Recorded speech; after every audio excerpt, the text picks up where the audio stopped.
Hey, good day to you. This is Todd. I am just a regular dude walking in the Word. Today we are actually concluding Matthew 26. We're reading the last section of Matthew 26.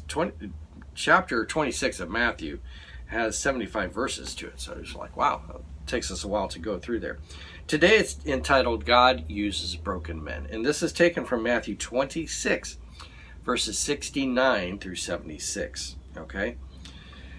So let me read here. It says this: Now Peter was sitting out in the courtyard, and a servant girl came to him and said, "You also were with Jesus of Galilee," she said.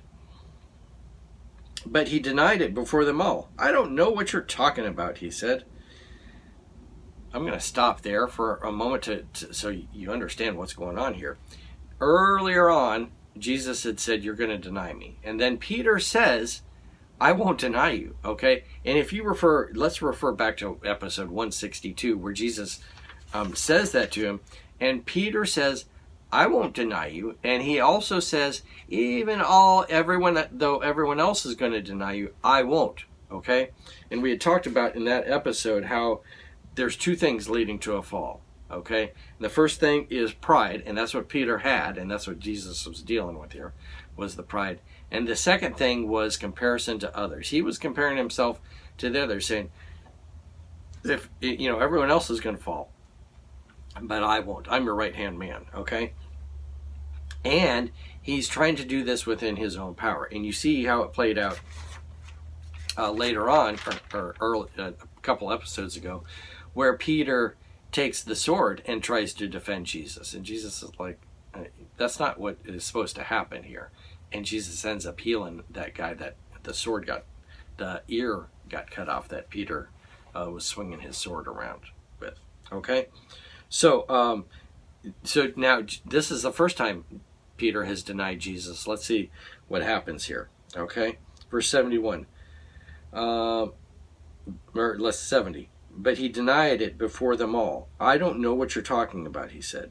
Verse 71. Then he went out to the gateway, where another servant girl saw him and said to the people there, "This fellow was with Jesus of Nazareth." He denied it again with an oath, "I don't know the man."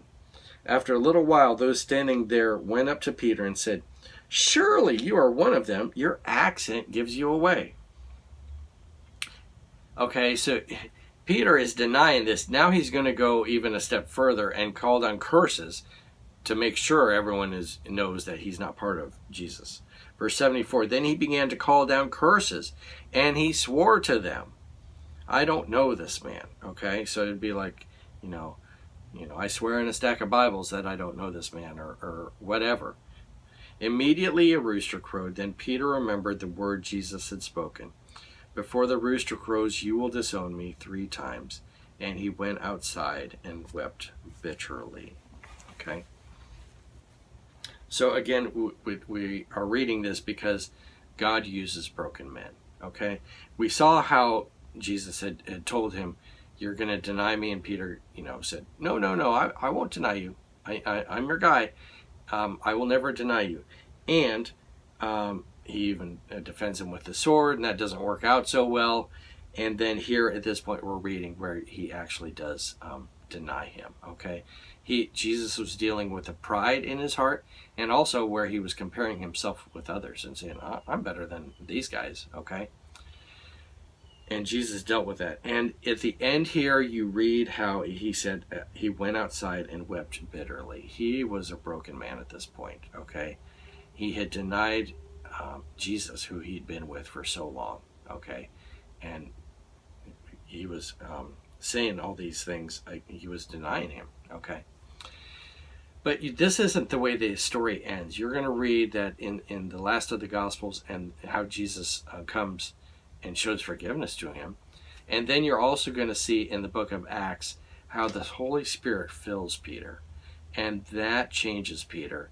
And so it's not the flesh that is controlling Peter and, wanting to wield the sword around and so forth. It is the Holy Spirit guiding Peter into the way to go. And he becomes a great man of God, a leader in the church, because the Holy Spirit it had been a part of his life at that point. Okay, and he basically surrendered to God. Okay, and it wasn't his flesh doing it anymore. It was the Holy Spirit working in his life. Okay, so that's how the story will end, is with the Holy Spirit entering into Peter. All right, thanks for watching. I'm just a regular dude walking in the Word, and I look forward to seeing you tomorrow. We're going to jump into chapter 27. Lord's blessing. I'll see you then.